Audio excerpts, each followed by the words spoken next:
All right. Greetings. Good afternoon. Good afternoon. Good day. Haki Ami here, Success Scholar, Hello. Teaching Artist Institute. It's an honor and pleasure to join you all this morning and wherever you are, or it's morning here in the U.S., Wednesday.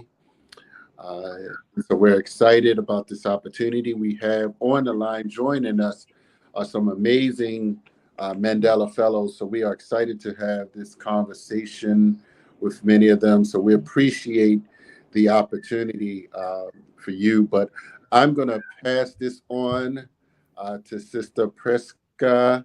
And, she can, come on and introduce. And Victoria, you can introduce you all have a good network of teammates here that have joined us from different parts of the world, perhaps. So we are excited to have you all. And I'll just, kind of add on and I'll sort of moderate and get people on when they chime back in. So I just want to say welcome to you all. And I hope you all enjoyed your time in the U.S. And we want to stay connected to you as on behalf of Kim Poole and the Teaching Artists Institute. So, Sister Preska and Victoria, I'll let you all say a little bit about your colleagues here and talk about the Mandela Fellowship. Okay, thank you, Mr. Haki. Hello, everyone. Hello. My name is Priskanda. I am from Cote d'Ivoire. I am also a Mandela Washington alumni of this year, 2023. I am a teacher. I'm also a singer. My work is that I use music to teach English. And today I'm very happy. It's a privilege for me to have you on this live stream. And I'm going to give the floor to each of you to introduce yourself, to give your name, your country, your organization, and what made you apply for the Mandela Washington Fellowship. So we start by my dear Victoria. Victoria, you have the floor. Yeah, thank you so much, Priska. And thank you, Haki, for organizing this and for getting us all together. Yeah, everyone else, you're most welcome, and I'm glad to see you all. So my name is Victoria Merabakini. I'm from Uganda, and I applied to the Mandela Washington Fellowship under the Civic Leadership Engagement, and I was placed at UMBC. And personally, I'm a visual artist by profession. I do fashion and interior designing. And also, I am the executive director and co-founder of Streetlights Uganda, a non-profit organization that uses art to get children off the streets and also empowers mothers with the entrepreneurship skills so that they're able to take care of their children. For me, applying for the Mandela Washington Fellowship was when someone saw the work that I do and they believed in it, and they believed that this would be the right place for me to be, and they believed that I would be I would gain a lot from being in this place and being part of the fellowship. So I would like to say that with no doubt they were really right, because I have gotten to witness what it's like to be an alumni, what it's like to be in the fellowship, to meet people from different countries. So personally, that was it for me. That's how I got into applying for the fellowship. And I also had the desire to improve my leadership skills, to see how to go about, because I was running my two businesses, that's the fashion and interior design, and then I was doing the NGO work. And I just wanted to know how can I be able to manage all these things, because they are things that I love doing, I enjoy doing them. And I just had to figure out how am I going to do them. And some people made me feel like I was doing so much and it was wrong for me to do that. But I was encouraged by this gentleman that if I applied for the fellowship, it would help show me that I wasn't wrong to do all this that I was doing, and that there was always a way to have everything connect. And I'm glad I've been able to see that come through. Thank you, Victoria. And we are glad to meet you too. We are glad to seeing you in this interview. All right, we'll continue with our sister from Ghana, Saudatu Muhammad. You have the floor.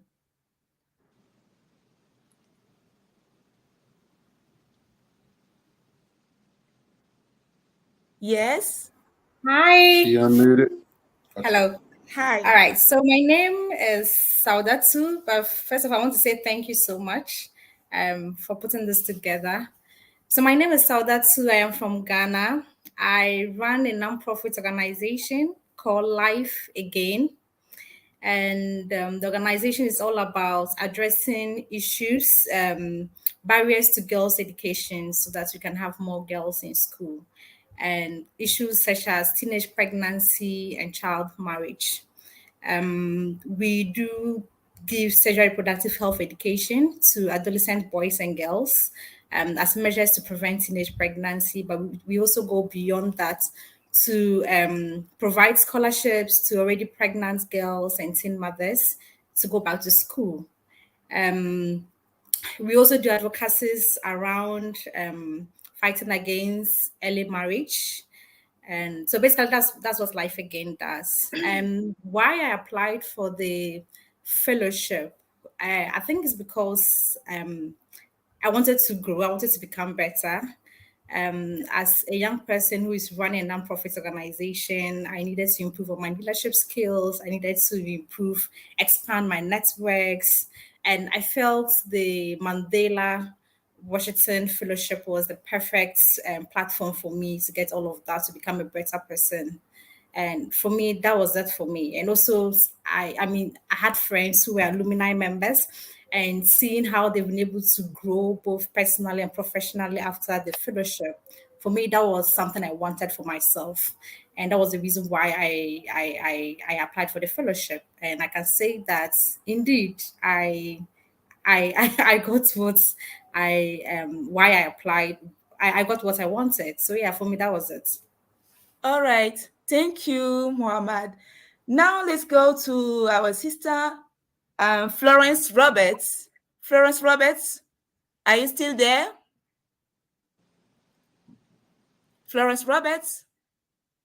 All right. Okay, let's move on. We have our dear Sibulele that is online. You have the floor, my brother. Hi everyone. Hi Priska. Thanks for the invite. So I didn't get the question. Can you repeat? What am I answering? Why did I apply for? Yes, you introduce yourself. You give the name of your organization, your country, and why. What made you apply for the Mandela Washington Fellowship? Okay, thank you. So my name is Sibulele from South Africa. I work as an educator and I also run a school in an underserved community. We provide low cost private education to 150 young Black girls, and our focus is on STEM education and also Montessori philosophy. So we're trying to bring creativity, innovation, and just getting the girls to be more confident and to change the way they think and to be more critical thinkers and to have a safe space where they can flourish. And the reason I applied for this fellowship, I was taking a chance actually. I didn't even think I would get in. I was taking a chance and I thought it was a wonderful opportunity for me as a leader to grow and also to network with other young Africans and just to see how things are done in a different context, which is America, and just to get that template and see how I can apply it to myself as a leader that's growing and also to my organization to help it to grow and become better. Thank you. Okay. Thank you very much, Sibulele. Okay. I saw Noela. Noela, are you there? Yeah, I'm there. Okay, you have the floor, my dear. You introduce yourself, you give your name, your country, your organization, and what made you apply for the Mandela Washington Fellowship. Okay, thank you very much, Priska. It's good You're to see welcome. you and to see everyone. Thank you very much for this opportunity to actually share. I'm Dr. Ngoya Manuela. I'm from Cameroon. I'm a medical doctor and the founder of Talk Pregnancy with Dr. Nuela, which is an organization with aim to ensure that women receive early and equal access to health services, especially during pregnancy. So we actually help women follow up their pregnancies. If you cannot do it, we help you do it. We help educate women about everything concerning pregnancy, thus decreasing maternal and neonatal mortality. So why did I apply for this fellowship? First thing is it's a prestigious fellowship, I must say. And in order to, when you start something like an organization, many people might not believe in what you're doing. But getting to the US, which is one of, I can say, the best countries, or like ranked as the best country in the world, attending their US universities, meeting top leaders, meeting bigger organizations that do the same thing as you do. Therefore, you're going to learn better ways in doing things and create an impact more in your country. So I was looking for opportunities on how to improve myself and improve on the work and create more impact in my community. So that's why I joined the Mandela Washington Fellowship. Thank you very much. Wow, great, great, great. Thank you. David Okilia. Is David online? Yes, I'm online. Thank you very much All right, for David, you the have the invitation. floor. My name is David Okiroy. I am from Uganda. I'm a Mhm. physician. I work for the government at the subnational level at the district hospital. My work is to provide curative and preventive services to the community. The community is generally a rural community, but apart from that, I run two initiatives that are focused, one on eliminating malaria in my community. I work with community health workers. We call them VSTs in my country. So I train them to improve their skills on how to make a diagnosis for malaria. They look out for children with fever, and then they can also run a rapid diagnostic test and then give appropriate medication. The second one is a simulation center that I founded in 2021 at the hospital. This simulation center uses latest mannequins to train maternity care providers, the midwives. I do that to empower them and improve their skills on how to manage complications that arise from childbirth that include but not limited to neonatal resuscitation, PPS, what we call bleeding when the mother starts to bleed. I realized that rural health workers usually undergo what I can say uh, knowledge decay. Like with time, because they don't use these skills, with time they tend to decay. The skills tend to reduce. So that's why I founded this so that I can empower them to improve their skills. And also in my country generally, the maternal mortality rate is very high, and also the perinatal mortality rate is very high. So these were things that I thought would be very, very important. So coming to the Mandela Hospital Fellowship, the reason as to why I think is big for me is I can use one word that's like benchmarking. It was something that I wanted to come to the US, copy the good practices here in terms of health. So I was very impressed with that because I was placed at Howard University and I witnessed one of the biggest simulation centers that uses high fidelity mannequins to train medical doctors as well as the nurses at Howard University. So I was also lucky that I got to a PDE, and currently I'm working at Jefferson Health Plans it's still in the US. I'm at Philadelphia, and it's an experience that I think each one and every one of us would have loved to have it because you learn so many things, you meet so many people, and I believe the things I've learned here will definitely translate to high quality healthcare in my country. So I want to say thank you very much for inviting me. Thank you very much, Victoria. Yeah. I might drop off at some point because I am actually at work and I just had to squeeze time to get out and be here. Thank you. Thank you, dear David. We are also glad to meet you and to have you on this live stream. All right, let's go back to our sister Florence Robert. Florence Robert, are you all still online? Florence? Okay. Is Ali Baroun online? All right, but I have somebody online, a dear sister from Togo. She also going to introduce herself. Nadej, you talk about your organization. You give us your name, which country you're from, and what made you apply for the Mandela Washington Fellowship. You have the floor, Nadej.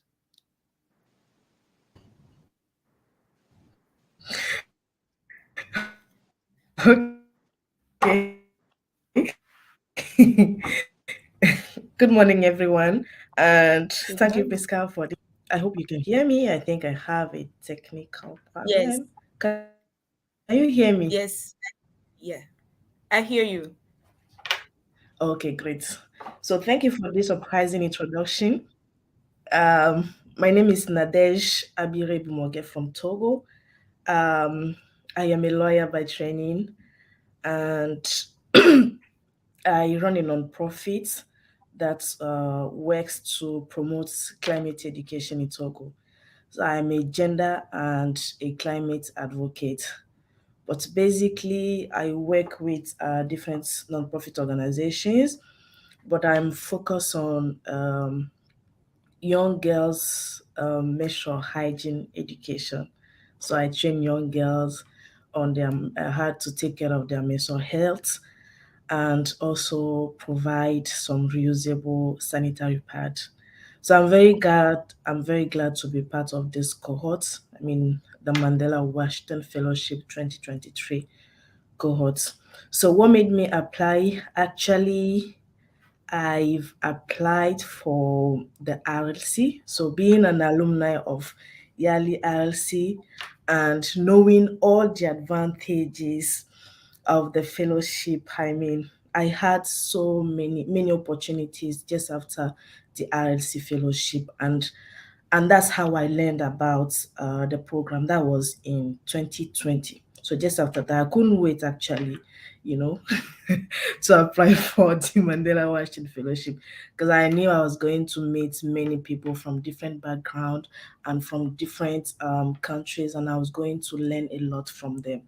So that's what made me apply for this fellowship actually. Thank you. All right, thank you to you. Now let's move on to the next step.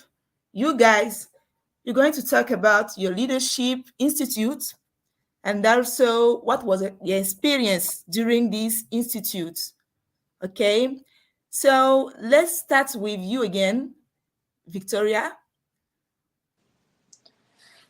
Okay. Um, I was at UMBC. Thank you, Priska. Sorry. Welcome. And I'm so glad to get to meet the other fellows who I was not with in the same university and also didn't get the chance to meet during the summit. I'm so glad to meet you all. I'm so glad to meet the doctor and the women advocating for other women. Thank you so much for the great work. Okirio, thank you. And my brother from South Africa. So, yeah, me and Saudatu actually were from the same university, UMBC, University of Maryland, Baltimore County. And it was a great experience being at this university. We were the first Mandela Washington Fellows that were hosted by this university, first of all. And so to us, this was a whole experience because a lot of things was the first time. And even us ourselves, it was our first time coming to the US, some of us, most of us. And it was our first time being Mandela Washington Fellows. Yes, the fellowship does not get to have more than once applications, but everything was the first time. So we basically, the first time getting there, it felt, we literally didn't know each other. No one knew anybody. among the fellows. You didn't know yourselves. And personally, from my country, I was the only one at the university. So I didn't have anyone from my country there, which partly I feel was an advantage because I didn't get to have like a clique that was created because I'm from a country with this person. So it gave me an opportunity to meet new people and to form new relationships. And I must say, there have been solid relationships that have been created through that. I got to hear from these different fellows and hear about their work. So to me, the university experience was a place where I got to realize I was not alone doing what I'm doing.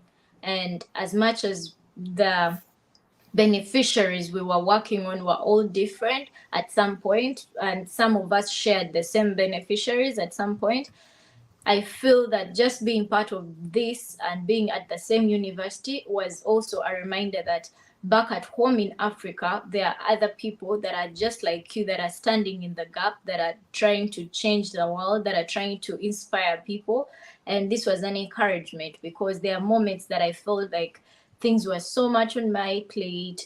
Just being a leader for a team, there's a lot that is expected from you as a team, from the team. The team expects a lot from you, and sometimes it's too much for you to handle. Sometimes you don't know what to do. But just being with these people that share the same values, that share the same things, that go through the similar things, was a great time for us to learn from each other. It was a great time for us to know that you're not alone, that you have someone you can reach out to and be like, how did you handle this? And how would you handle this? Because there are some questions you're not going to ask the people you're leading. You're not going to, however much, like for instance, my organization, the people that I lead with are, that I work with are in my, we were in the same university, we are friends, you know. So as much as we are friends, there are some leadership decisions that I can't just basically always go to them. Like even when you feel overwhelmed by the work, you can't go to them and be like, what do I do now, and all that. So just having a team of other leaders that you know you can always reach out to, their call away and be like, you know what, Saudatu, I'm going through this, how do I handle this? That's what I feel the experience at the university built for me. And also the university faculty that hosted us, that handled the fellowship. I feel they did a great job to connect us to the different people, to align us to the different programs, and have us meet different people that would be of impact to our journey, and people that we would share with our work. We did a lot of pitching. Oh my God. Networking events, and you have to pitch, and we got to a point whereby people memorized everyone's name, country, and organization. So sometimes I would even get up to speak and someone would be like, street lights. So that was like the thing they got for my organization. One of the fellows called Raul started naming it like street lights. So each time you stand up, everyone knows, I am this person from Uganda, street lights, and like, so it was interesting that we got to know much about ourselves in a short time, and also got to learn pitching, learn how to talk about your organization and how to be confident about it, about speaking to people and sharing these things. So it was really great to me, and I'm really glad. If I've left out anything, I believe Saudatu will say it. Thank you. Thank you, Victoria. That was an amazing experience. Wow, wow. All right, let's give the floor to our Saudatu Muhammad. Saudatu Muhammad, what was your experience and what is the name of your institute? Hi again. So like Victoria rightly said, we were both in the same institute, University of Maryland, Baltimore County. And I think for me, I would just have to, because most of the things I had to say, like, has already been said by Victoria. Um, I mean, we're both in the same institute, but for me, the best experience for me was the fact that I got to meet 24 other fellows from Africa who are doing amazing things in their countries. For me, that was the best. I mean, that's the highlight for me. Mhm. And like I said, one of the reason my reason for applying was to grow my networks. And for me, meeting those 24 people for me, like, did it for me. Because meeting people who very young but had big dreams, had big vision for Africa. And for me, I felt that these are people like, this is the future of Africa. This is the future of Africa that we've always been talking about. And for me, it was so inspirational. It encouraged me, motivated me to let me know that, like, yes, you can. I mean, whatever vision that you have about Africa is possible, it's achievable. And meeting people who were from different countries, previously strangers, they've become friends now to sisters, brothers, and for me, it was just, I don't know, for me it was just the highlight. And then also, another experience I really enjoyed about my institute was the fact that people were interested to hear about the work you do.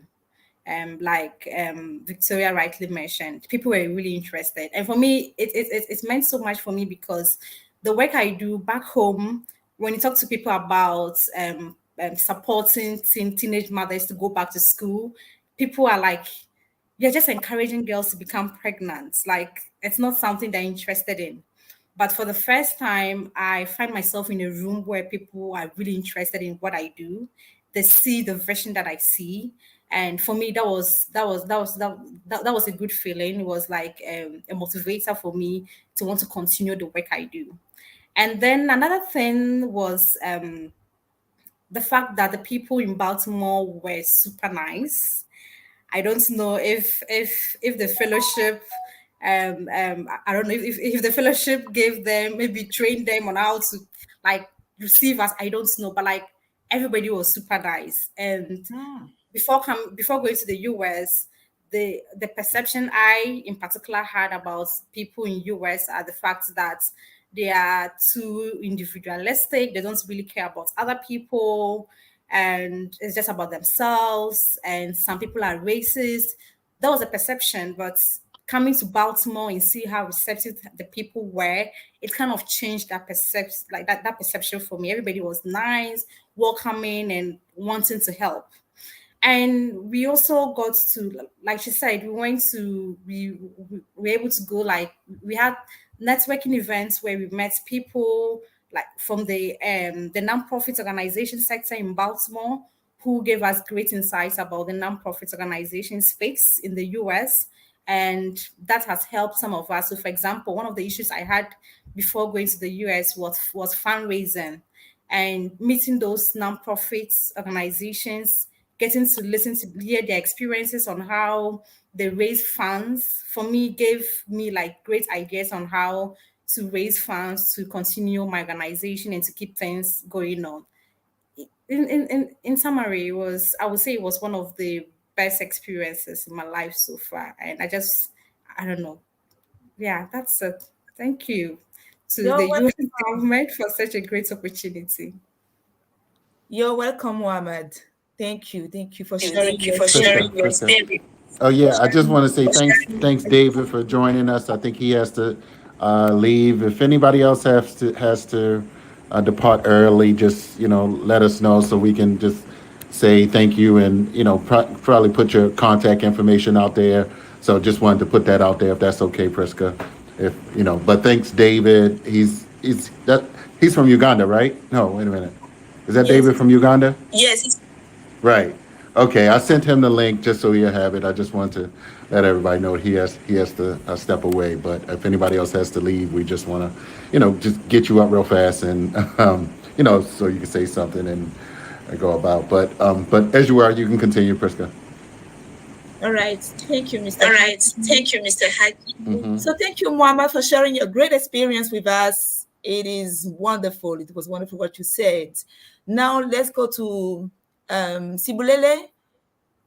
Talk to us about your institute, leadership, your great experience that you had there. You have the floor. Thank you so much, Priska. So I was in Delaware, University of Delaware, and I was with Priska and Nadesh. We also met Dr. Noella earlier on. We were also in the same cohort, as well as Ali.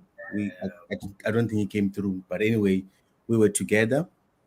And for me, I think the greatest thing that came out of the institute, more than the training and the Americans that we met and all of that, is each other, meeting each other as Africans.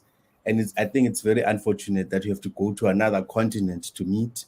But definitely meeting each other was just a great blessing.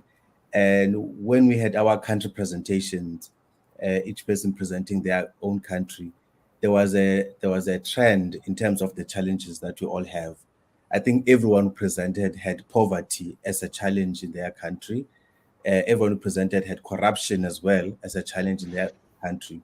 So these are the issues that we are facing as young Africans, and I think it needs to spark a debate among us about what kind of Africa do we want as young Africans, and what are we willing to do to achieve that Africa.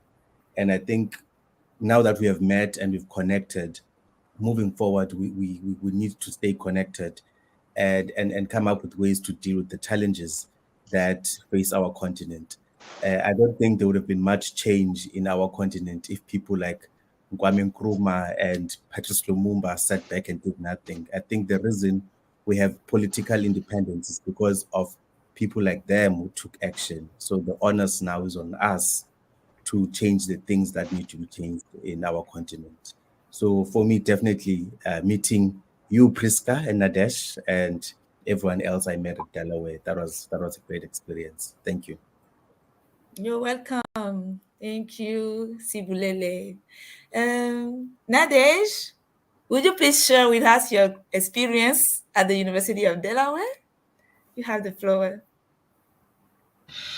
Um, Thank you so much. Thank you for this opportunity once again.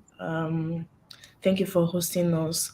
I think this is a very tough question for me. Like, it's a very hard question when it comes to talk about my experiences in the US, and especially in my university, because I mean, I've learned so much, and there is so much to say that I don't even know where to start from. And I think, like, with the not knowing where to start from, you don't even know what to say, when it comes to sharing your experiences. Because this experience is very unique, and I think every youth of Africa has to experience this fellowship. Of course. And as Sibulele was saying, last time I was invited at VOA, Voice of America, is an American TV, I guess, and I was telling them that it's it's actually a pity, to move from your continent to another continent to meet young people that are doing the same job that you are doing, to meet young people that you're supposed to build Africa with, to meet young people that are committed in something, to meet young people that you have the same goal with. It's sad, but actually, this is the best thing. I mean, this fellowship is the best thing that can happen in, African youth life, because we are going not only to meet our brothers and sisters from Africa, but we are also learning from another culture, American culture. We've met people from different background. We've been into some uh, community. We've been volunteering, and we went through different organizations, different people from different background, and we've learned a lot from them. Knowing somebody that actually does not know you, I explain myself. I've learned more about American culture than they have learned about my culture. The less I can share with them is not enough for them to know what is going on in Africa. Meaning, if we have some strategies, to develop Africa, Now we've come here and then learn another strategy to develop our country and our continent. And like I was saying, this is the best thing that can happen in someone's life. And overall, I really love and appreciate Dr. Tracy. And this sentence is, I mean, the most remarkable sentence that I've learned from her. And she said, young leaders, you've made so many people, you have been into so many networking sessions. But the most important thing is the network you have built among yourself, among the 25%, among the 24 young leader, new young leader that you met here. Please stay connected. And she's right. This is the most biggest family that I've built in my life. And I'm sure I can never go to South Africa and sleep on the street. No. I know when I go to South Africa, no matter what city, Sibulele will love to come and meet me. Sibulele will love to host me. I mean, and what what can be, I mean, more amazing than that? And I can't tell more about Cote d'Ivoire. I can't tell more about Ghana. Everywhere in Africa I go, I have a home. I have a place to stay. And overall, we are starting some different projects together. Like for example, I don't know, Julius is not here. We are planning to start a project together with my sisters and brothers from DRC, Congo, Chad, and everywhere. I mean, this is an incredible experience. And again, I don't know what to say, but it was really nice, being at University of Delaware, sharing 6 weeks of experiences with 24 amazing leaders, our graduate assistants, and of course, the members of our staff. It was not easy to meet 700 people at the summit, and of course, the networking was not easy at all because you can't move from different persons. But then the 25 people, the 25 family that you have built, I think is the sustainable one and is the best. Thank you. Oh, you're welcome, Nadej. You're very welcome. Thank you for sharing your experience. Okay, let me share a little bit my experience.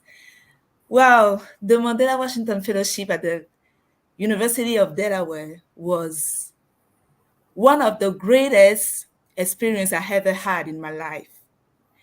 This trip was the first trip outside my country for me, and it was also the first international program I have attended.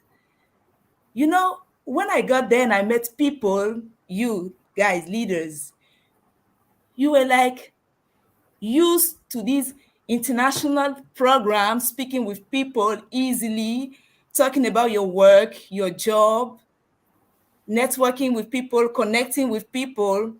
But I was afraid. It was my first time. I was afraid. But when the time was going on, I get to know each of you. And I saw that you were very cool people, very kind, attentionate, passionate about your work, your job here in Africa. I got to meet Nadej, a very funny and special person. It was a very great experience. And I've learned also a lot of skills like public speaking during the pitch competition, during the Ignite competition. I am a kind of introvert person. Nadej was my roommate, so she can testify. I am a kind of introvert person, and it's difficult for me to speak in front of people. But through the Ignite Talk, the pitch, all these things, this process helped me to get out of my comfort zone and to speak with people, to give my opinions, my ideas, what I think, what I observed. And it was very good and very interesting because it helped me grow in my leadership, and also the team of UD. That was a great team. Talking about Tracy, Mr. Colin, Dr. Nike, all the graduate students, these people helped me get confidence in me because they were always with us. Dr. Jessica, all these people, they were always with us, sharing, taking care of us, asking, do you need something? Do you need some help? Priska and Dr. Tracy, she was so lovely. My guy, she came to my open house even last Sunday. I was crying. I didn't know that she would come. I sent her the email, but she came up from Delaware to Baltimore here. She came. This woman is a very special person. And also you guys, all the Mandela Fellows from UD, we became a family. We started sharing everything. We were crying together. We were encouraging each other. We were supporting each other. We were like a family. And this is an experience that I will never forget in my life. Never, ever. Through this experience, I get to know governors, congresswomen, people in business, entrepreneurship, all these people. Like, I was exposed to the business world. I was exposed to the global world that is becoming. And really, this is an experience that I will never forget. And this experience that I had here, I want my brothers in Cote d'Ivoire to have this experience. And trust me, I will go and make the promotion of Mandela Washington Fellowship in my country so that my people will apply. I don't want to be the only person to take advantage of that.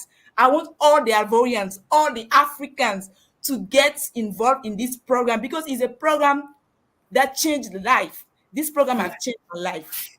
It has changed my life. And I know that I will never be the same. I will never be the same. I got out of my comfort zone and I will still going to meet the world, to fight for a better Africa, for a better Cote d'Ivoire, in order to change all these bad things that are happening in my country. Thank you, guys. Thank you, Sibulele. Thank you, Nadesh. Thank you, Muhammad. Thank you, Victoria, for the great job you are doing in your country. Continue fighting. Continue working. And this work that you are doing, you will see the results. You will see the results. Thank you. Guys, I'm so proud and I'm becoming emotional. Nadesh knows me. Thank you. Thank you for sharing your experience. Thank you for everything. Now, let's move on. How inspirational was what you learned from the United States? How inspirational was this experience for you that when you will go back, you want to apply all the things that you learned? What is the inspiration that you will take from the United States? Let's start by women, by ladies. Sorry, Sibulele. Okay, Muhammad, you have the floor. So for me, I would say one thing I took from the US, or one thing I took from this entire fellowship, is the need for collaboration. I mean, you can never overstate that. Collaborations, togetherness, working together, bringing everybody on board. At times, usually when you start something and you're doing it alone, you see it to be very big. But when you begin to bring people on board and when you start unpacking stuff, you see that it's not really so much of a work. And that was one of the things the fellowship emphasized on, especially on the CLC, and that we're doing, mostly talking about leadership, talking about focusing on our strengths. And for me, what I found out that from the assessment was that I am more of a people person. I mean, I'm like an includer. I like to bring people together. Can you believe that, like, all of my 5 strengths was all about building relationships? I didn't know that. Even though, like, naturally I just like to have people around me, but I didn't know, like, it was like strength. And all 5 of my strengths was just on relationship building.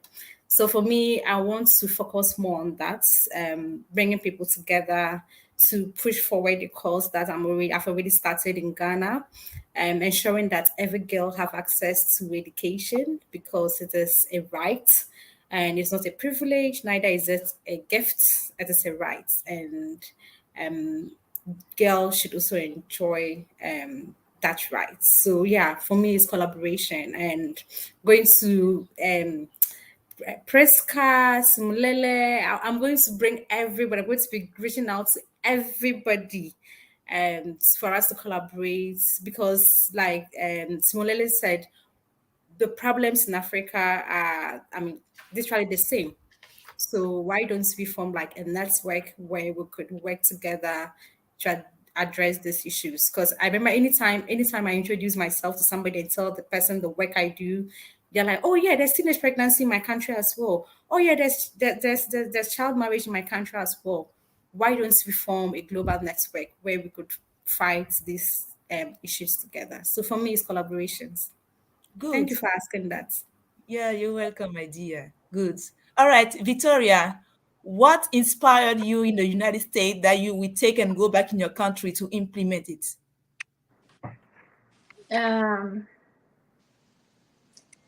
It's actually very interesting. Thank you, Priska. It's a very interesting question because quite similar like Saudatu, or more so, it's the fellowship. The most outstanding part in the fellowship was the alumni from Africa. So it is interesting that we had to get out of home or our continent to be able to notice that we are actually a huge spark or a mark that can create a difference just as us. So I realized that it was beyond the United States. I realized that it was beyond just where we were, but then back at home, what we can do. So my experience here, it still stands out that the fellows was outstanding, one of the most outstanding things to experience at the in the US. However, I would also want to say that the hospitality and the love that I've seen from the people that I've met during my stay here at USA has been amazing. First of all, I would like to start by recognizing TAI, Teaching Artists Institute, and their art in residency space. So when I came at first, I had the idea of, okay, there's an extended stay. Where am I going to stay? What am I going to do? And everyone is like, even when I told my friends when the time had reached for me to stay, I was like, okay, guys, I'm staying. And they're like, everyone was like, where are you staying? How are you going to be? I had no idea. But to be honest, I met one of the people that works with the TAI, Teaching Artists Institute, and she welcomed me to a camp. And when I went to this camp, she told me, Victoria, you're an artist. You should come stay at our residency. And she offered me a stay at the residency as an international artist. And up to, even right now, I'm actually seated at the residency. And so to me, just this showed me how much the people of there are people here in America that are very hospitable, that are very loving, and that are willing to stand with you. They do not even know you. First of all, these people don't even know me. But we got to meet here, and then we realize they have the same work they're doing back in different countries in Africa, Uganda being one of them. So I've gotten to learn a lot from Kim. I've been able to tap into Priska's PDE classes and learn a couple of things. We've even been able to have an event. We hosted an event here on Sunday where me and Priska were able to share with the community, connect with the community on what we do back at home, and to also hear from them how they feel back here and what they are doing back here. And not only that, I also met this family in Virginia that has been hosting me. And so I've been up and down. I stay in Virginia and also here in Baltimore.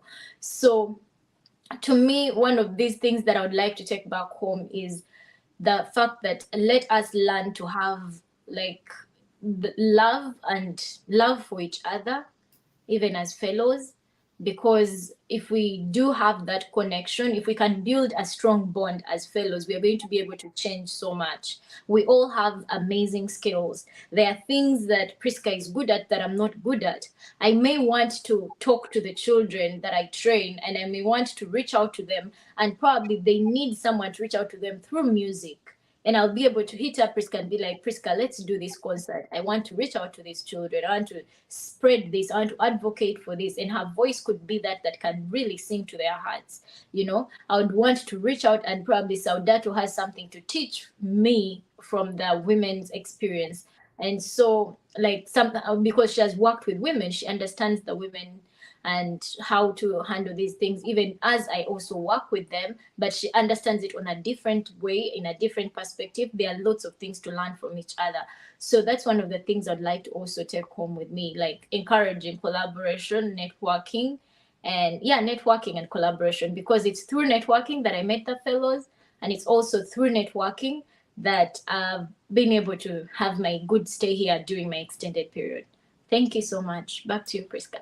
You are welcome. Thank you for sharing this with us. Thank you. Now I saw Noella.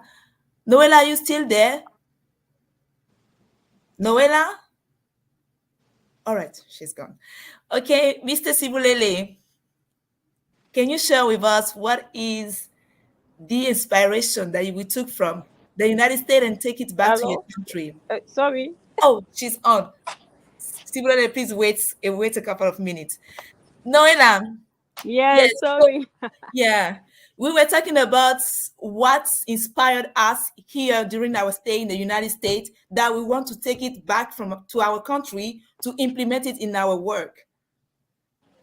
Yeah, okay. Thank you again. You're welcome. One thing I would like to say, like, I don't know, she was emphasizing on networking. I think that's the most important thing. You should not miss out anybody who is going there, because learning the collaborations, learning your leadership skills, creating impact is all about collaboration. It's all about working with one another. So the one thing that I learned, and the thing that actually I'm taking back, is because during the fellowship we had courses on leadership. That's the common leadership curriculum, where we are taught about our strengths and how to use them to collaborate with others. So that's one of the best course that we had, because if you're not able to communicate with other people, if you're not able to work in harmony with other people, you're not going to succeed. So I think that in anything I want to do, whatever I'm doing, whatever impact I'm creating, is about that connection, that partnership, that communication, that excellent communication, that way to resolve maybe any conflict, that way knowing that anybody has their own problem or has the strength. You might be weak in something, you use the other person's own strength, and you compensate, and at the end you have a positive result. So it's all about using your network properly. That's the best thing I can say I'm taking back home, and I've taken it and I'm using it already.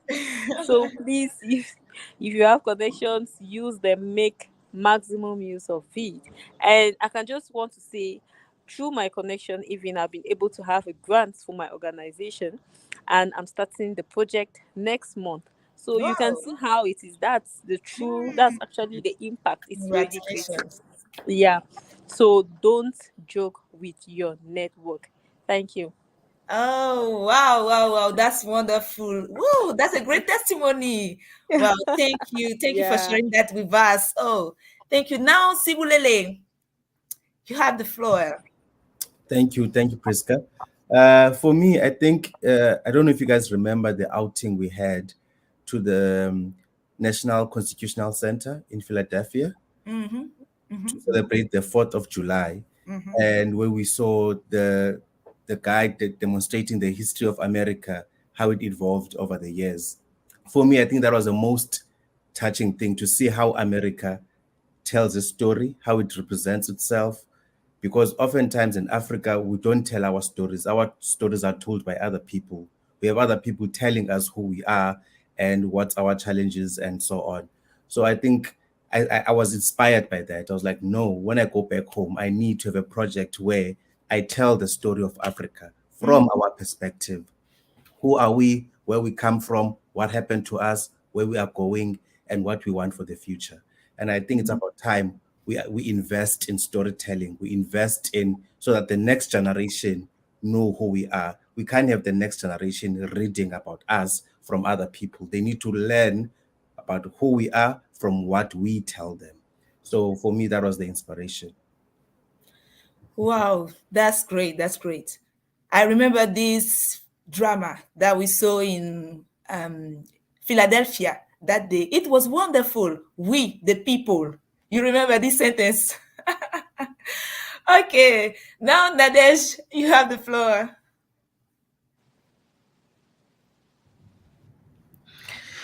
Well, thank you for the question. Well, I think one thing that I've learned that is going to follow me everywhere I go, I mean, every day in my life, is the way these American people work. We knew before coming that with the Americans, time is money. But when we came, I mean, we came with, our daily behavior, okay? So when you say, let's meet at 5, you'll be there at 6. But then, the very first day we came here, I remember when we were going to visit the governor, like I think we were 10 minutes late. And this sentence of Dr. Nike, guys, this is the first and the last time. I was like, wow, okay. So this is America. Welcome to America. And actually, it's going to follow me like every step of my life. Time is indeed money. And being on time, I mean, it will not only help you to coordinate yourself very well, but actually, imagine you are having a session, you are going to present, I don't know, a session, and then the session is supposed to start at 5 and you come at 4. That means you have all this time from 4 to 5 to get prepared, to coordinate yourself very well, and then to coordinate your stress. So, I mean, this is the very first thing that I've learned from Americans. And the second thing is during my PDE, I I mean, it's an incredible experience, right? But then I've learned digital security. And when I came, that was the first thing that I was asked to learn. And I thought, oh, this is, I mean, I was telling myself this is not important because I think I know everything about digital security. Hey, but my first email I got was a phishing email. And I was like, okay, so I have to learn, I have to learn more about this thing because I know nothing actually. And I went through the modules. And just yesterday, I've saved someone from a phishing email, and I was like, okay, so that's great. And also, I had the chance to learn um, from one of our colleagues, this public participation. Honestly, I thought I knew everything about public participation because when it comes to youth participation in political issues, everywhere, we are the one that takes space in our country. So I thought I knew all the tools, when it comes to public participation. But then when I went through the session, I was like, okay, so this is something new that I've learned and that I'm going to implement. And I was telling them, just when I go back home, I'm organizing a conference on public participation because it's very important for us youth to think and rethink about, our role in the society, our engagement, and how actually, we can be more engaged in the development of our community and, of course, our country. And I don't want to talk about, this military coup that are going on in Africa. We are the youth, we need to take space and yeah. And one more thing, last time we went to VOA, and when I came back, I was telling my friend that I went to VOA this morning. And he was like, wait, do you know the chance you had? Like for me, it's very common because I'm used to going to national TVs, back home. But then he was like, do you know the chance you've had? You are done with national TVs and now you went to an American TV. Charlie, do you know what it means? And I was like, oh Actually, this is true. Come on, I'm going to tell this story on LinkedIn. I'm going to tell this story on Facebook and everywhere on my social medias. And one more thing, tell your story because you are the only one that can tell more and very good about your own story. And if you don't know how to tell your story, Charlie, no one is going to tell it for you, and you are going to lose every opportunity. Again, communicate.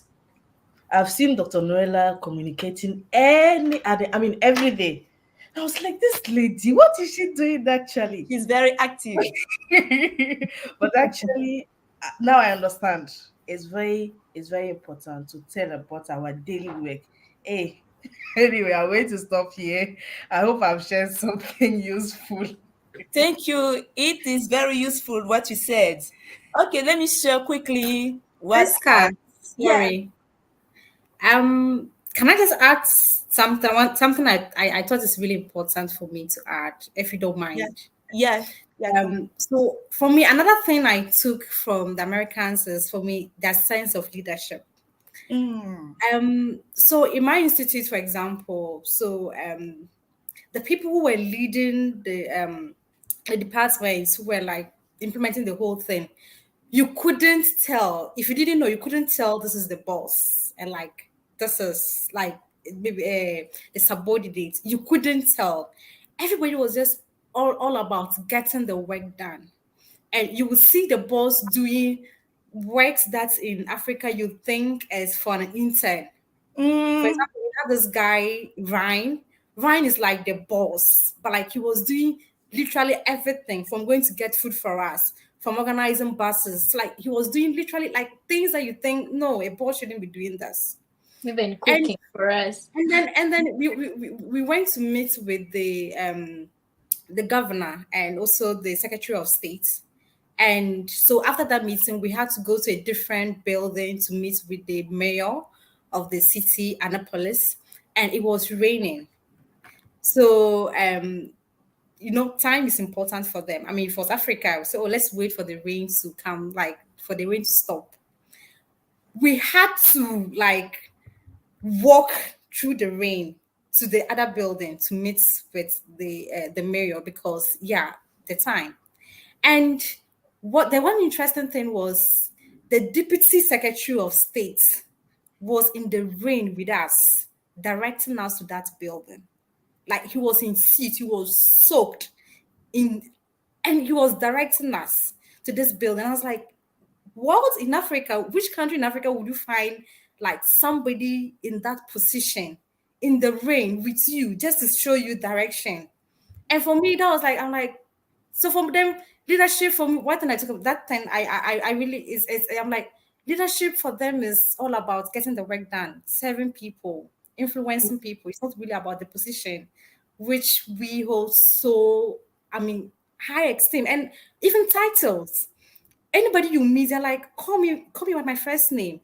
And this most of them are like people with 2 PhDs. And you wouldn't know if they don't tell you. Some of them are billionaires. If they don't tell you, wouldn't know. And I think that is something we as young leaders in Africa, that is something we really need to learn in order to become better leaders than what our leaders are doing right now. Because indeed, leadership is all about influence, about getting people to do the work. It's not really about the position. Yeah, thank you so much again. You're welcome, Muhammad. Oh, I just want to let you know that Noella is signing out. She has some obligations, so she's saying goodbye. All right. I want to share my little inspiration that I want to take back home. First of all, discipline. Secondly, patriotism. And thirdly, time. Americans say if you come late, you are disrespectful. And these people, they are very disciplined. You will see that when you go to buy something, they will line up. Nobody will come in front of the other to say, no, I came before you. No, I came before you. No, no, no, no. In Africa, we used to see these kind of things. But here, no. They will line up in discipline and patriotism. Why? All around Delaware, in Newark, Wilmington, all these cities, you will see that in front of every house the flag of America. Everybody, every American has the flag in front of the house. Wow, this was so amazing. I was impressed. I said, no, once I get back to Cote d'Ivoire, I will put the flag of my country in front of my house. They are very patriot. This is this thing that I will take back home, really. Okay, thank you. Let's move on in our session. So guys, now what talents and skills do you feel you've gained during this experience? We start by Muhammad. You always start with me. What talent and Okay. skills that you gained during this experience? Skills. I would say I've become a better speaker. Like you, I'm an introvert. I don't like to talk so much. Even at home, I have 3 boys. At times, I just keep quiet and just watch them do their things. I'm like, I'm tired. Like, I don't like to talk. But this experience it has showed me the importance of talking and sharing your story and just letting people know about the work you do. Because if you don't communicate, then people wouldn't know what you are doing or what like the challenges that you have in your countries. And also, like, having to do a lot of pitching, having to tell a lot of people about the work I do, and also having to take part in the Ignite talk and all of that, and having the feedback. People give you feedback. I'm like, oh, maybe I'm not maybe like I'm not a bad speaker. Like, after all. And for me, that is like a motivation for me to take up more speaking spaces to become a better speaker. So that is that. And then another thing I would say is I really want to improve on my leadership skills and focusing more on strengths. Most of the time, as leaders, if things don't go as you expected, we get disappointed. And at times, as humans, we tend to focus on what people do not have rather than what they have. And the CLC has taught me to focus on people's strengths and how to maximize that. So for me, another thing, I want to work more on amplifying the strengths of my team so that we'll be able to create more impact. Okay, thank you. Thank you for sharing that. Yeah, Victoria. Yeah. Thank you once again. And yeah, personally, one of the skills that I've gained, there are quite a number of them. One is communication, in the perspective of being able to know that communication should be done based on time. Like, I'm meaning communication based on time. If you know you have something you're going to do, communicate to your team, communicate to the people that are involved in that. Make sure you communicate on time about it, and make sure that you follow up on your communication with them. That's something we learned when we were working on the event we were preparing here. We had to call people, we had to follow up on them. So I feel this is one of the things I've learned, to like make communications. When you take people's business cards, don't just have them to keep them, but follow up on them.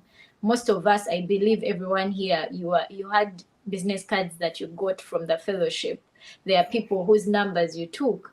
The first thing is communicating to them, reaching out, hey, I'm this person, and looking at what do you want to do with them? How do you want to involve with them? It may be even just saying thank you for getting time to talk to me, or thank you for presenting on this and this day. So communicating in terms of building relationships, and also communicating in terms of your work with the people that you work with, making sure that people can know exactly what you want, because sometimes we assume that the people we are leading, the people we are working with, know what we expect from them, but then we've not communicated it. Yeah, sometimes the team needs a reminder. So sometimes you just don't need to assume, but it's better to always communicate in everything. Then the other thing is advocacy. I used to look at more of advocacy as being like all political and all that, but I got to understand that there are many ways of advocating for different things, and in whatever we do, there is a need for advocacy. Even with the different fields that we work with, like even if I'm working with street children, there's a need to advocate for them as well. There's a need to go or beyond just talking about, like beyond just working with them, but also advocating for the issues that they face, and also using different mediums of advocacy, because we met this team of kids that were using art for advocacy, and they were using posters and videos. So this was a better way of advocating. And also I learned also listening.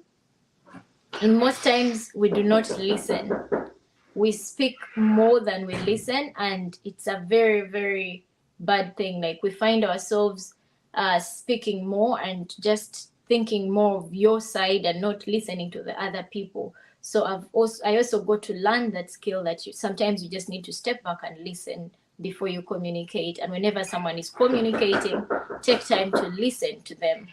Then I also learned persistence. Like whatever you're doing, be persistent, because when you hear of the testimonies of some of the organizations here, these are people that have been doing what they do, and they started small.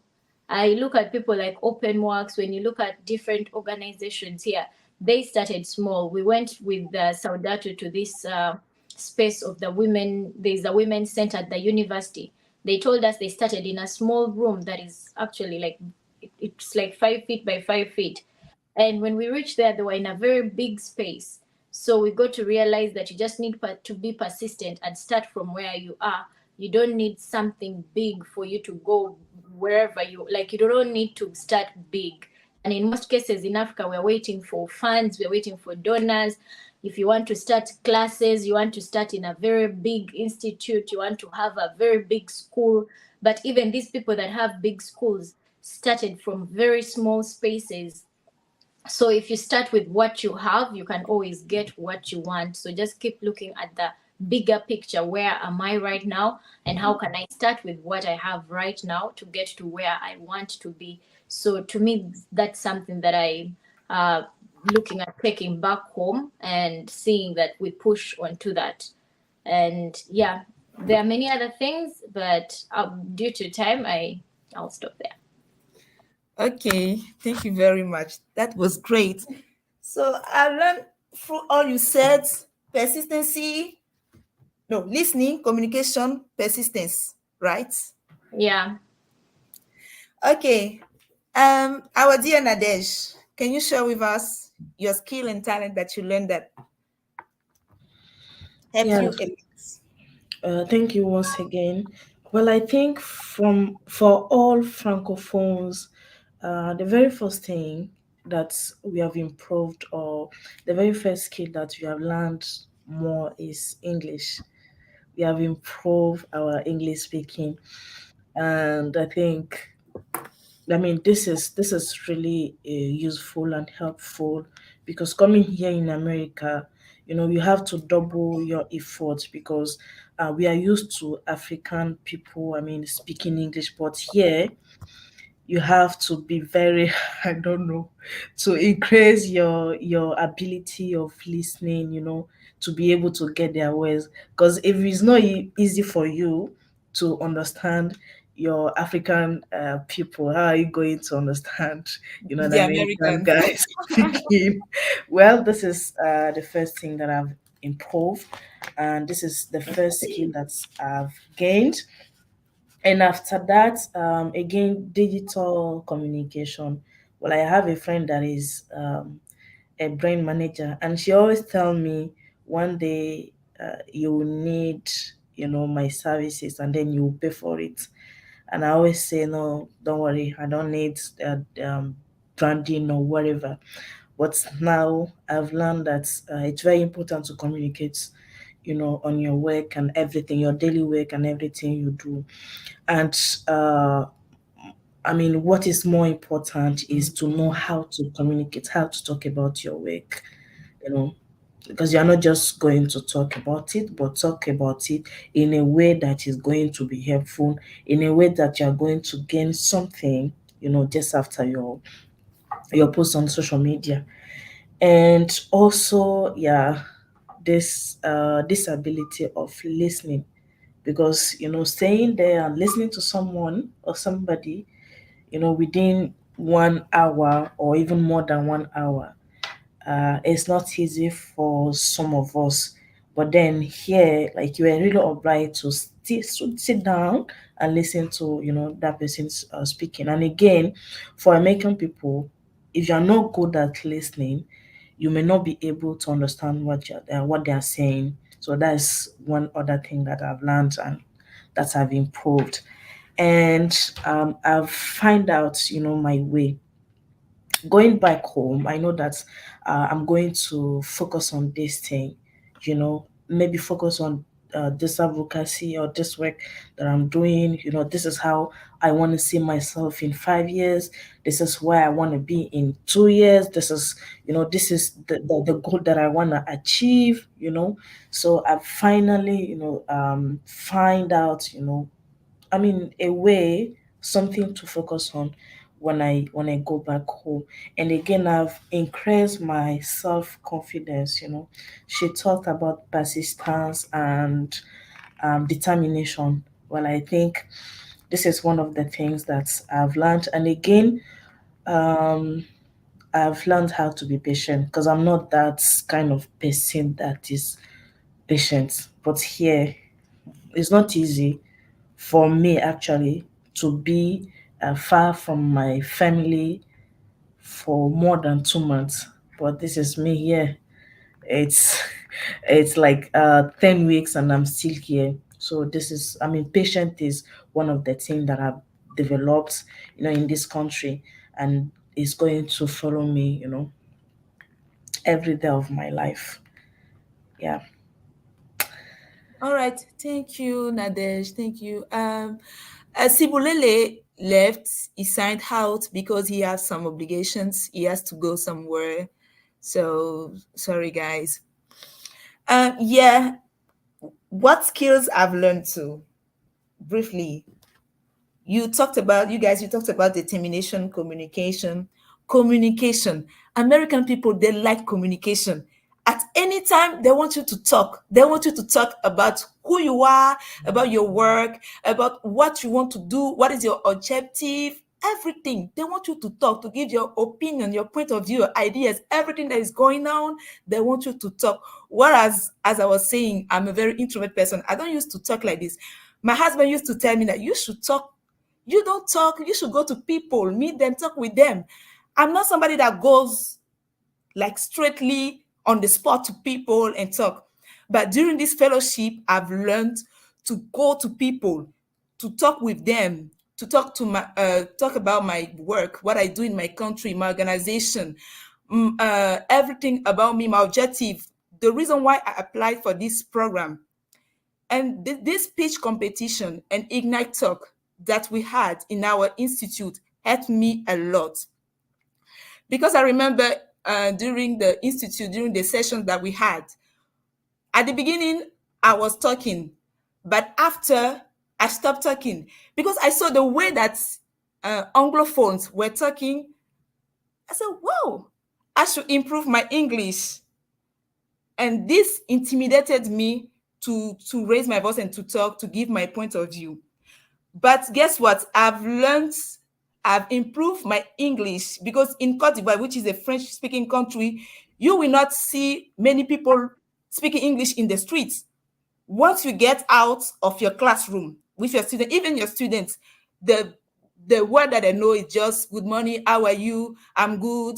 Good afternoon. Yes, may I go out, madam? All these small expressions, this fundamental, the basis of English.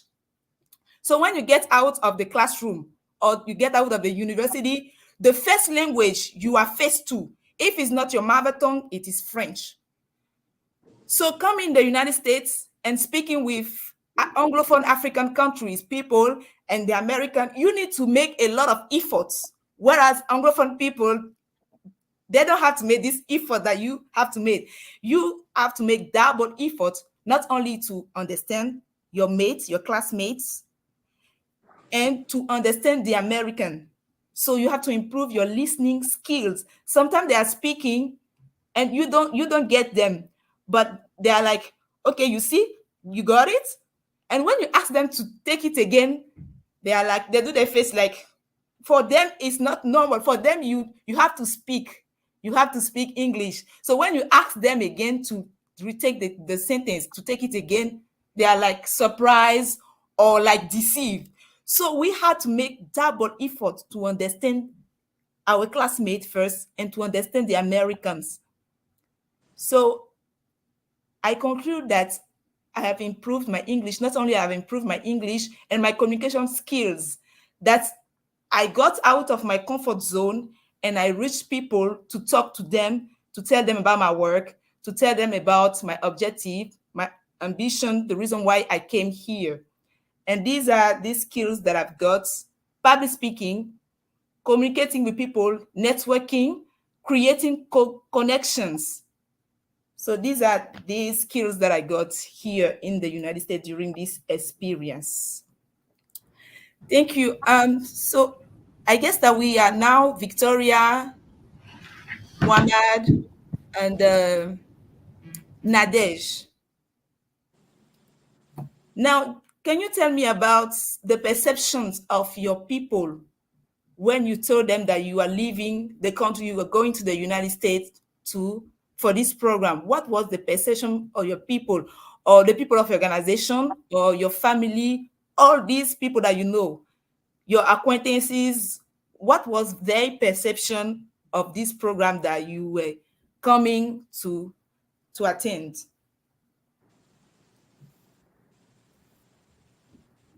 And the question that follows is that, are you proud of you now? After this fellowship, are you proud of you now? So first of all, what was the perception of your people in your country, people from your organization or your parents or your friends, all the people that you know? What was the perception toward this program that you are coming to attend? And are you now proud of you? Let's start with Victoria. Wow. Thank you, Priska. So to me, when I was coming for the fellowship, first of all, one thing we all need to know, the Mandela Washington Fellowship is a very, very prestigious fellowship, especially back at home, back in Africa. I don't know about other countries, I believe so, but in my country, it's a prestigious fellowship, and one of the fellowships that many people have tried to apply a number of times, have not gotten through. There are people we met that had applied over 7 times, others had applied like 4 times, 3 times, and didn't go through. So just the fact that I went through to the interview phase was a great thing to both me and my family when I shared with them, and my friends, and even the people I work with. So that alone was also a great opportunity. We felt like, yeah, wow, this is big, this is good. At least you've gotten to that point. So even when I got through and I was called that I'm a fellow, it was that, I mean, that I'm going to be joining the fellowship was a very, very great opportunity to us. I felt the people back at home were very, very happy. My family was so happy. They were so excited. They helped even to do the countdown.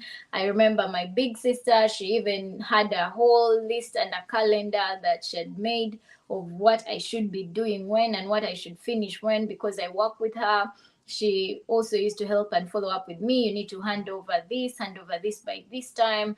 They were very, very helpful. My team that I work with, Streetlights Uganda, was very, very helpful. They were so involved in making sure that I left behind everything and put as in place, all that they needed. There was good coordination. There was good support. To be honest with you, from my end, there was a lot of support from the family and from also my friends and the people that I work with. And this was very, like, it was good, but it also felt like now the expectation is high. It's raised the bar, like there's high expectation from you now, that because already people are doing this much to make sure that you're living, they're available, they are helping to make sure that things are coordinating, they're offering 200 different things that you have been running so that things can work. So at the end of the day, the expectations are also high from you.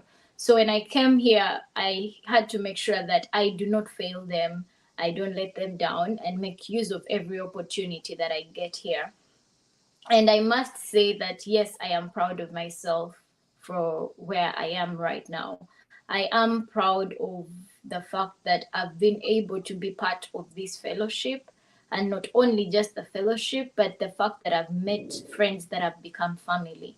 I've met friends in the fellowship that have become family. The fellows themselves have become family. The people that I've met here have stood with me, and they have helped me realize my strengths in ways I did not know. I didn't know I could even do poetry. So from the first session we had, I learned how to do the first session of poems we had. I learned how to do poetry. I recited my first poem. I was called on, I think now, 2 different platforms to share my poem, and that meant a lot to me. So I've also been able to see the Clifton class that we had to discover our strengths helped me realize so much of who I am, and know that, because it said I'm an includer, and this I would see myself do things, but I didn't know really that that is who I was. So it was really good to have that awareness. So I must say that I'm proud to have been part of the fellowship. It has helped me discover things about me that I really didn't know that existed, and there have really been helpful relationships. And I can see what going forward, I'm not going to be the same. My life will not be the same, because there are things I'm going to do back at home. I'm not going to put a lot of pressure on myself. That's one of the things we are advised, and it's right, because it's overwhelming when you think about it. Just the thought of going back home is overwhelming on how you're going to adjust with everything. However, also the fact that I have learned stuff that I would love to implement. So I feel that every step in life, from every lesson you have, it's a lesson to grow. And with, like, learning never stops. So I feel from the lessons I've taken this time around, I can't wait to share them with the people back at home. So yes, thank you so much. You are very welcome, my dear. Yes, Nadej. Can you Thank tell us? you. Yeah. At least from the beginning to now, you didn't call me Nadege. I'm proud of that. Nadej, please wait. I just want to notify that our dear Saudatu from Ghana, she's signing out. Yes, she has another meeting. She's leaving. Okay. So you can continue. Okay. Thank you. Well, as Victoria said, um, we all of us know that this is indeed a prestigious program. So when you notify that you are coming to the United States, everybody, I mean, and especially for the Mandela Fellowship, everybody is proud, happy. And of course, some of them are, I mean, it's obvious they will invite because they would love to, have the same opportunity as you. And for some of us that have applied, I mean, this is my first time applying, and this is the right moment. I mean, I turned 21 when I was applying, and I got when I got the fellowship, like I just turned 22. So I mean, this is something I should be proud of. Um, being, at this stage of my life and having these different experiences, I must say, I mean, this is the best thing that could happen in my life. But then, talking about our family, our operation, and everything, I remember when we got the final email for this thing, for the fellowship. We have started, I mean, after the PDO, after the orientation at the US Embassy, and when we went for the visa interview. We were planning to have a social media, let's say, communication on the fellows. And I told them I don't want to see my pictures anywhere. Like, I don't want anybody to know that I'm traveling, and I don't want anybody to know. I mean, anybody except if I'm telling them myself to know that I'm traveling. That's only because you know how Africa is, and we know how we want to hide informations, from our people, especially when we are traveling. And we are not traveling to, I mean, any other country, but we are coming to United States. So we want to make sure I take the plan, right? I want to make sure I really reach United States before telling the whole population that I'm traveling. And then when it comes to my own family, like even my father, I told him 3 days before the trip that I'm going somewhere that I've finally received the ticket. That's not because I was hiding the information, but that's only because I want to make sure that I'm traveling. Because as we know, we are in Africa and anything can happen. Until now, people are just telling me, please, Nadesh, don't come back, stay there. Because they think when you come to America, like you have got the paradise, the heaven, what many people are waiting for. So why are you going back to Africa? I just laugh, I just smile and tell you, don't worry, I'm coming back. Because I came here for a purpose and I'm going back, for a purpose. So first, my family is very proud. My mom is proud, but till now, they expect me to stay in the United States. For what? So I have to tell them the purpose of the fellowship. I have to tell them the goal. I mean, the main goal, my own vision, why I've applied, why I'm here, what is the program, because they don't know. I mean, they know nothing about, exchange programs and all those stuff. And the way the way I communicate with them, maybe they will be able to understand me, and then they will welcome me very good when I go back home. This is the American lady coming back from America. Right? And of course, I am proud of myself, as I said, at the beginning, because this is a very prestigious program, and we are going to tell the whole Togolese people to apply and have the same experience we've had. Well, I don't know if I've answered your questions. You have answered. You have answered my question. Well, talking about my people, I think my case was the same like yours, Nadej. Nobody knows that I was coming to the United States, unless my father, my sisters, my mother, and my husband. Even when I came here, nobody was aware of that. I didn't put statutes, WhatsApp statute to notify that, yeah, I'm here in the United States.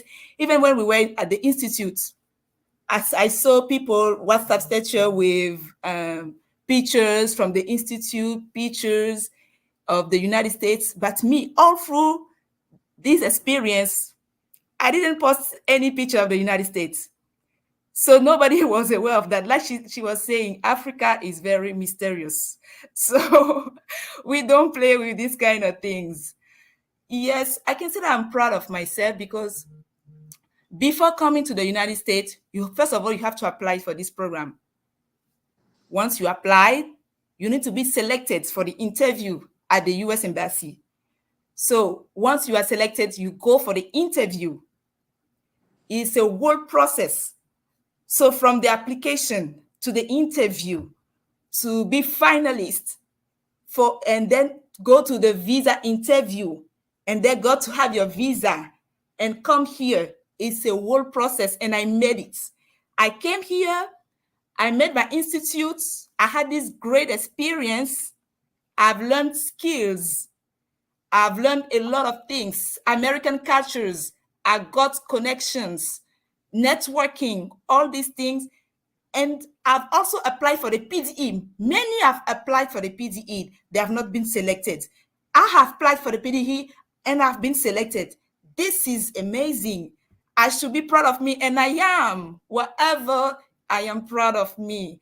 And I'm really grateful to God for this opportunity. I'm grateful to the U.S. Embassy, to the U.S. Department of State, to IREX, to the Teaching Artists Institute that is hosting me in the midst. Thank you for everything. Thank you for this great opportunity. Thank you for this experience, developing experience that I'm having with you.